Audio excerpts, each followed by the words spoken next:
Thank you all for joining us today. I'm Walter Isaacson of the Aspen Institute, and I want to take this opportunity not only to welcome you here, but to talk for a moment about the importance of engaging the diaspora both in the Middle East but around the world. It's something I was talking not too long ago to Judith Rodin of the Rockefeller Foundation, and she was saying how effective it is to engage diaspora, the business leaders from around the world, is a key tool for supporting economic and educational development.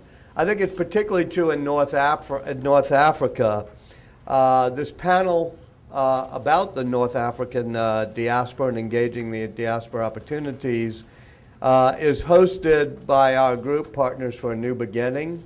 A lot of people are here, including Tony Verstandig, who helped run Partners for a New Beginning, Anna, and many others. The Partners for a New Beginning is a public-private partnership which aims to advance locally driven initiatives in areas of economic and educational opportunity. It was something that grew out of what Secretary of State Condoleezza Rice asked us to do in the Middle East. But over the years, every new secretary has come in and wanted to make it a little bit bigger and a little bit broader. So under Hillary Clinton, it became Partners for a New Beginning, which is a full partnership all over North Africa, the majority Muslim nations, and other places in this world. Hey, Mark, how are you doing, sir? And now Secretary Kerry has taken a particular interest in this because of his keen interest in economic development in this region. I happen to be one of the co-chairs of Partners for a New Beginning, along with Mukhtar Kent of the Coca-Cola Company, and of course the chair, Madeleine Albright, who keeps us all together by seeming to chair everything, or at least co-chair everything. What distinguishes PNB is that it's not an American organization sending out the word on how to do things, but it's determined and set by local partners groups in each country who really set the agenda and run things. And our role at Partners for a New Beginning is to help facilitate that and help coordinate it, but not help dictate it from on high. I think that is why the diaspora communities can be critical in not only advancing the economies and education, but helping to coordinate the role of people on the ground, our partners in these areas, and people in the business community in the United States. Many of you are already giving back to your home country in a variety of ways, whether it's through remittances, mentorships, investment in entrepreneurs, supporting youth, and other things. We'd like to use part of today to map out the various diaspora initiatives and their role in investing in home countries. We also hope that this event will help us better engage the diaspora from North Africa very specifically, especially to directly connect the diaspora to local efforts to advance entrepreneurship. I think now I introduce Tony Verstandig, although it doesn't say so on my next page. But I have a rule in life, which is whenever I'm stumped, I introduce Tony Verstandig. Tony has been an advisor at the State Department, has been through many incarnations in many administrations, but we're happy to have her as a senior counselor, a thinker, a strategic advisor, and somebody who's helped put together both our Middle East programs and our Partners for a New Beginning. Tony Verstandig. Thank you. Thank you, Walter, and thank you, everyone, for joining us today. It's a pleasure to be here. I just want to deepen some of the remarks that Walter mentioned and to stress and underscore our interest in the opportunities presented by the diaspora community and the philosophy of our Partners for New Beginning partnership. we're interested in hearing from you. We're interested in trying to advance investment opportunities in the region. We're interested in convenings that can catalyze ideas that are translated into actionable deliverables on the ground. Many of you, Terry McGee's looking at me here. Terry's one of our steering committee members, and Mark Ginsburg, our ambassador, former ambassador to Morocco, both of whom have been partners with me and with this institute as we've mapped out this initiative. What we need is to listen to you, to create mechanisms for mentorship, to build on the opportunities, and as we reference them, the success stories that are peppered throughout the region. And I think all too often we focus on what is not possible. We want to focus on what is possible and how we can engage in meaningful partnerships and advance mentorship opportunities to catalyze these investment opportunities in the region. We all know that North Africa is not the first go-to opportunity here when American private sector is looking at investment opportunities, but it should be an opportunity. As the region is evolving, I think North Africa needs to be looked at not in its individual capacity, but both as in its regional capacity, but also as a link between the U.S., we have a free trade agreement, for example, with Morocco, and how that can leverage broader opportunities. Mark Ginsburg was very much instrumental in that initiative. But how we can leverage these opportunities and not look at them as one-off. All too often, that's what we're doing, looking at things in a one-off environment. So as we look at this region, I want us to look at how we can see North Africa as an opportunity intra-regionally, how we look at the youth and the entrepreneurship opportunities and building out ecosystems and mentorship. Mark has been very involved in a franchising as our colleagues at the Middle East Investment Initiative, which is a part of an initiative here at the Aspen Institute. We're looking at how we can incentivize franchises to grow opportunities in North Africa and the region more broadly, and how we can look at advancing a knowledge-based economy in North Africa with entrepreneurship and job creation. In that regard, I just want to point out a couple of, as my colleague Vanessa Zuwebi, who has been deeply involved in this initiative and has been extraordinary in thinking outside the box and in advancing these opportunities on the ground.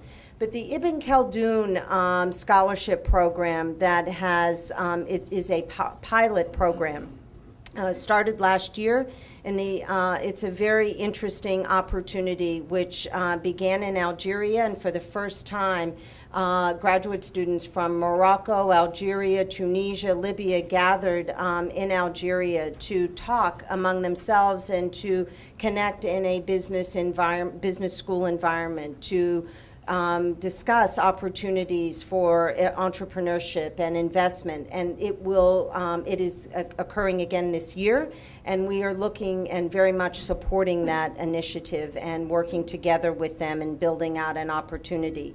In Tunisia, we have been working to support a Tunisia Smart Center, which is another opportunity to help build out that ecosystem of entrepreneurship and lashing up, as I call it, a knowledge-based economy with a tech economy that is emerging in Tunisia, and with the business school there in Tunis, which is a very impressive operation.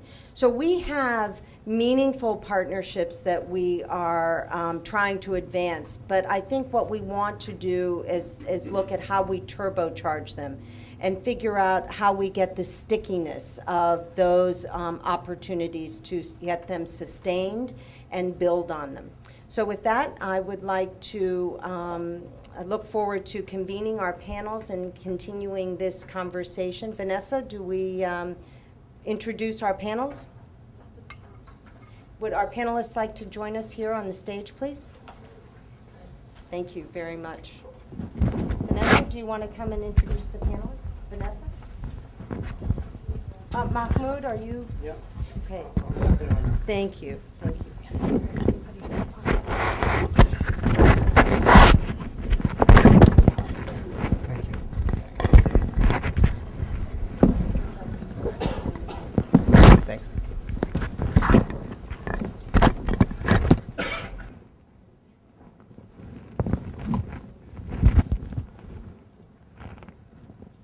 Well, good afternoon, everybody. I think you've been welcomed by enough people, so I'll just add my welcome, particularly to Walter and the Aspen Institute for convening this event, and also to Tony, who runs the Middle East programs. But also importantly, Vanessa and her team, and Anna and her team for pulling this together. I'm very excited about this panel because, while, Arab Spring has happened and has started political openness, I think unless the economic private sector gets mobilized, we're really not going to see much success in terms of sustainability of the momentum potential in the region. And I personally think the private sector has a huge role to play, and I'm sure all of the people in the room understand that. That's why you're here. And I view the people in the room as really the most critical people in the room, not us, not these guys, because we're going to talk a lot, but when this session's over, you guys are going to walk out of here and hopefully do something. And that's really what this should be all about. So I hope all of you ask lots of questions and get a lot out of this panel from the beginning. I'd like to talk a little bit about my perspective on what the opportunity is, because anytime you're trying to mobilize people to do something, there's got to be a reason for it, and a compelling reason. Well, there's the general, want to support the countries that you're from as they go through this difficult period of transition. I call that altruistic, reason for doing it. But I'm an investment banker. I come from a financial perspective, and we're talking about mobilizing capital to sponsor ideas and connect entrepreneurs with opportunities in the region. So I look at it from a little bit of a narrower perspective by saying another really good reason to do this, to be interested in this space, is it's a great opportunity to make a lot of money. And why do I say that? I look at the market. It's very opaque. It's very hard to figure out how to do things. It's very efficient to mobilize capital and people. So, typically when you have inefficient markets, that's an opportunity for huge investment returns. But you have to have the right sort of ability to navigate the landscape, as well as figure out how to assess risk. The two biggest issues, I think, for mobilizing capital into the region is how do you assess and then manage the risk, and how do you mobilize the networks and navigate the local landscape, both regulatory, government, political, local business practices and the like. And again, those two things I think can be best done by the diaspora community, and I look forward to engaging the panelists in that question. And I guess the other thing, you have the bios of all the speakers, so I'm not going to go through that and waste your time doing that. But I would say we have three great panelists who come at it from very different perspectives.